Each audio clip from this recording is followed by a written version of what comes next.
Bismillahirrahmanirrahim. Assalamu alaikum dear student. We will discuss about the most important topic of class 10th, reversible and irreversible reactions. हम इस topic को पढ़ने से पहले कुछ टर्मिनोलॉजी को डिस्कस करेंगे यहाँ। डियर स्टूडेंट, पहला क्वेश्चन है कि हो लाइफ एग्जिस्ट ऑन अर्थ, कि लाइफ किस तरह एग्जिस्ट करती है अर्थ पर। Life exist on earth by equilibrium phenomena. जिस तरह हम ऑक्सीजन को इनहेल करते हैं, इनटेक करते हैं और कार्बन डाइऑक्साइड को एक्सहेल करते हैं, बिल्कुल इसी तरह ही प्लांट्स के अंदर भी ये फिनोमिना है कि वो कार्बन डाइऑक्साइड को कंज्यूम करते हैं और ऑक्सीजन को रिलीज़ करते हैं।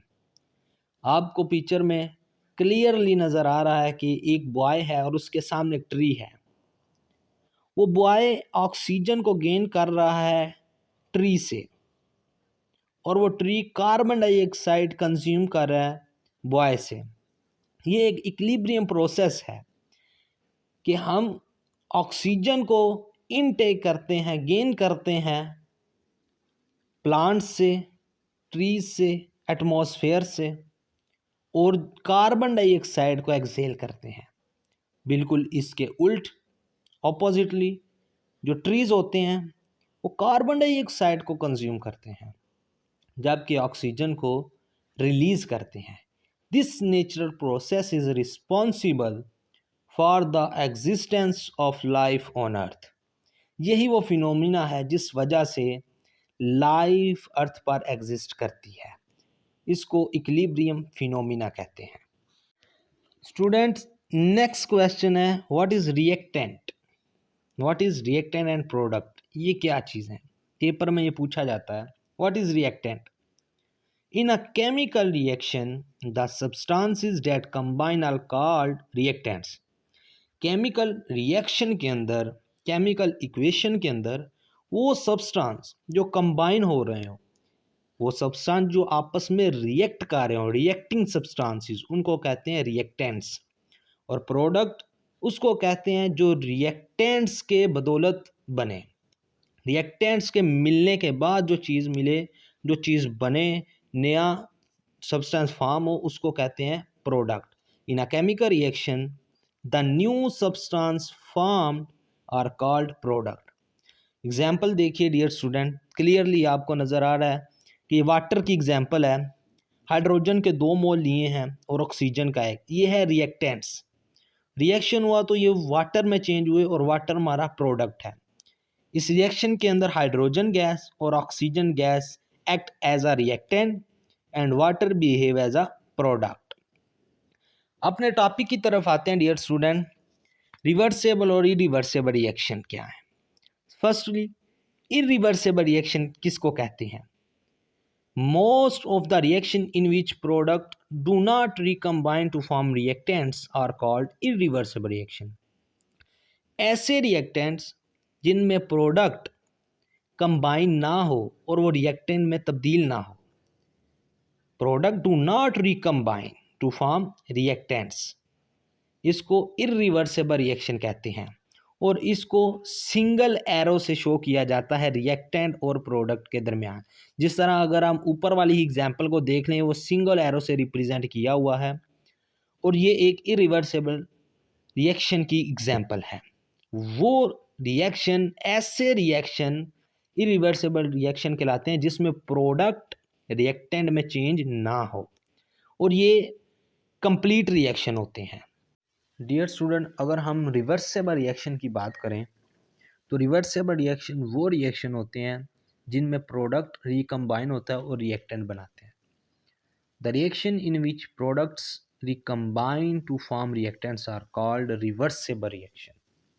जिनमें प्रोडक्ट रिकम्बाइन होते हैं और रिएक्टेंट्स बनते हैं, इनको कहते हैं reversible reaction. Reversible reactions never goes to completion. ये कंप्लीट नहीं होता क्योंकि रिएक्टेंट प्रोडक्ट में चेंज हो जाता है और प्रोडक्ट जो होता है वो रिएक्टेंट में दोबारा चेंज हो जाता है और एक इक्विलिब्रियम की स्टेज इस्टेब्लिश हो जाती है।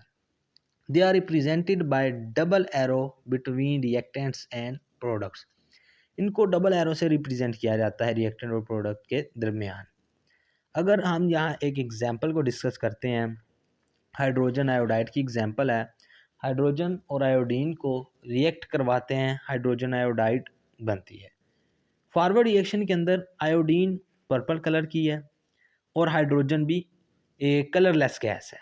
हाइड्रोजन कलरलेस गैस है और आयोडीन पर्पल कलर की गैस है। ठीक है, जब हमने इनको एक राउंड बॉटम फ्लास्क के अंदर हीट किया तो रिएक्शन हुआ, तो इसके नतीजे में जो प्रोडक्ट बना वो हाइड्रोजन आयोडाइड होगा। हाइड्रोजन आयोडाइड बनेगा और वो कलरलेस होगा। Iodine vapor are in purple color while hydrogen is colorless. When hydrogen and iodine vapors are heated in a closed flask, as a result, colorless hydrogen iodide is formed. This reaction is called forward reaction. Dear student, इस forward reaction के अंदर hydrogen और iodine आपस में react करते हैं और hydrogen iodide बना देते हैं। आयोडीन और हाइड्रोजन ये है रिएक्टेंट्स। हाइड्रोजन कलरलेस है और आयोडीन पर्पल कलर की है। इनसे बनने वाला प्रोडक्ट हाइड्रोजन आयोडाइड कलरलेस है।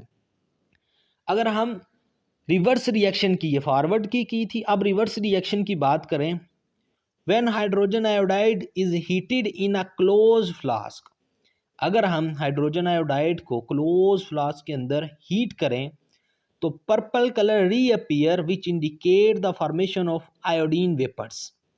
जो वो पर्पल कलर था आयोडीन का, जो पहले कलरलेस में चेंज हो गया था हाइड्रोजन आयोडाइड के, अब वो क्या हो गया, जब हम हाइड्रोजन आयोडाइड को हीट करेंगे तो वो जो पर्पल कलर पहले फेड हो गया था वो अब रीअपियर होना शुरू हो जाएगा।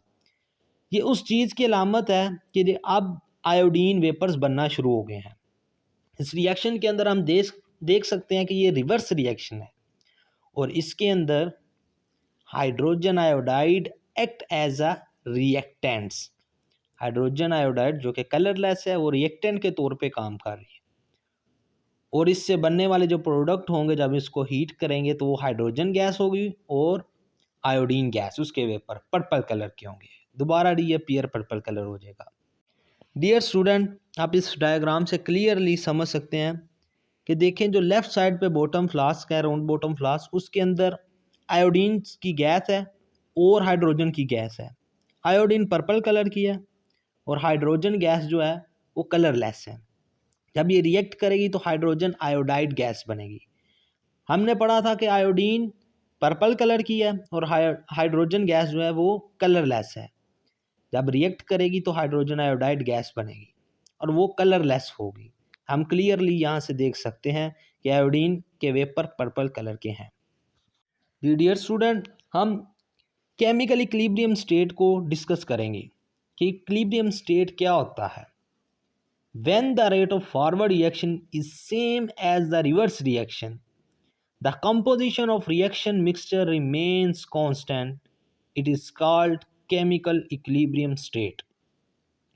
केमिकल इक्विलिब्रियम स्टेट उसको कहते हैं जिसमें फॉरवर्ड रिएक्शन का रेट और रिवर्स रिएक्शन का रेट सेम हो, लेकिन जो रिएक्टेंट, जो रिएक्शन मिक्सचर है वो तब्दील ना हो, उसकी कंपोजिशन वही रहे, वो कांस्टेंट हो, लेकिन उनके फॉरवर्ड और रिवर्स रेट सेम हो। इसको कहते हैं केमिकल इक्विलिब्रियम स्टेट।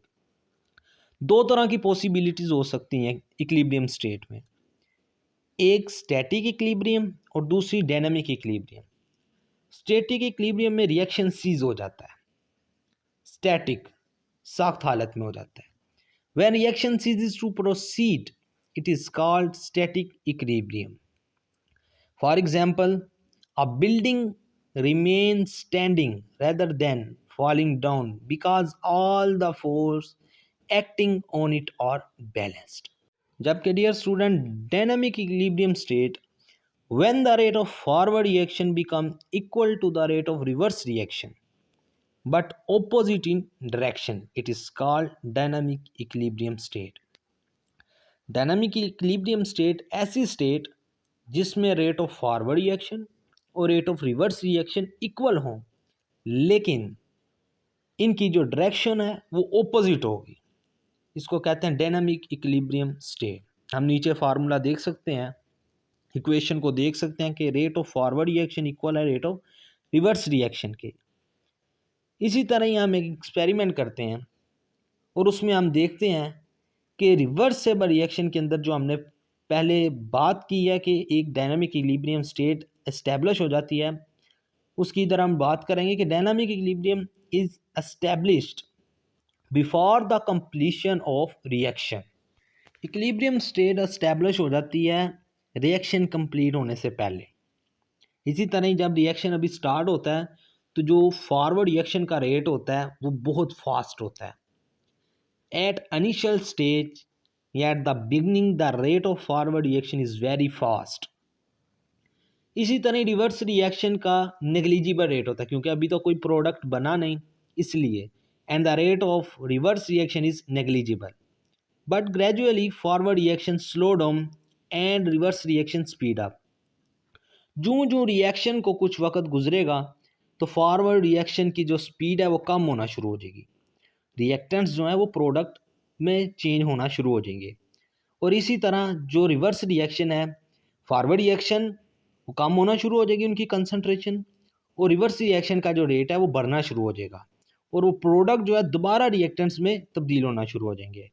अब रिएक्टेंट का प्रोडक्ट में चेंज होना, प्रोडक्ट का रिएक्टेंट में चेंज होना, एक ऐसी स्टेज आ जाएगी जहां the rate of forward reaction become equal to the rate of reverse reaction, के फॉरवर्ड का reaction, rate of forward reaction और रेट ऑफ रिवर्स रिएक्शन ये बराबर हो जाएंगे। उस स्टेज को हम कहते हैं dynamic equilibrium stage. Dear student, इस ग्राफ से हम क्लियरली समझ सकते हैं कि एक्स एक्सिस पे हमने टाइम को लिया है और वाई एक्सिस पे रिएक्शन रेट को लिया है। जो ऊपर से नीचे की तरफ लाइन आ रही है वो रेट है फॉरवर्ड रिएक्शन का, और जो नीचे से ऊपर की तरफ लाइन जा रही है ये रिवर्स रिएक्शन का रेट है। हमने पढ़ा कि जब अभी रिएक्शन स्टार्ट होगा at the initial stage, forward reaction का रेट बहुत ज़्यादा होगा, वेरी फास्ट होगा, और रिवर्स रिएक्शन नेग्लिजिबल होगा। बिल्कुल इसी तरह ही जब कुछ वक्त गुजरेगा, देखें जिस जिस तरह वो टाइम बढ़ता जाएगा रेट ऑफ फॉरवर्ड रिएक्शन की स्पीड कम होती जाएगी। और आप देख सकते हैं यहाँ से ग्राफ से कि रिवर्स रिएक्शन जो है, रेट ऑफ रिवर्स रिएक्शन, उसकी कंसंट्रेशन, उसका रेट इंक्रीज हो रहा है। और फिर आप देख रहे हैं कि एक पॉइंट ऐसा आ रहा है कि दोनों आपस में मीट कर रहे हैं, दोनों आपस में मिल रहे हैं, बराबर हैं, और उस पॉइंट को कहते हैं इक्विलिब्रियम स्टेट, जहाँ पे फॉरवर्ड रिएक्शन और रिवर्स रिएक्शन का रेट बराबर हो जाएगा। इस स्टेज को कहते हैं dynamic equilibrium state. Dear student, I hope you understand this lecture. Thank you for watching.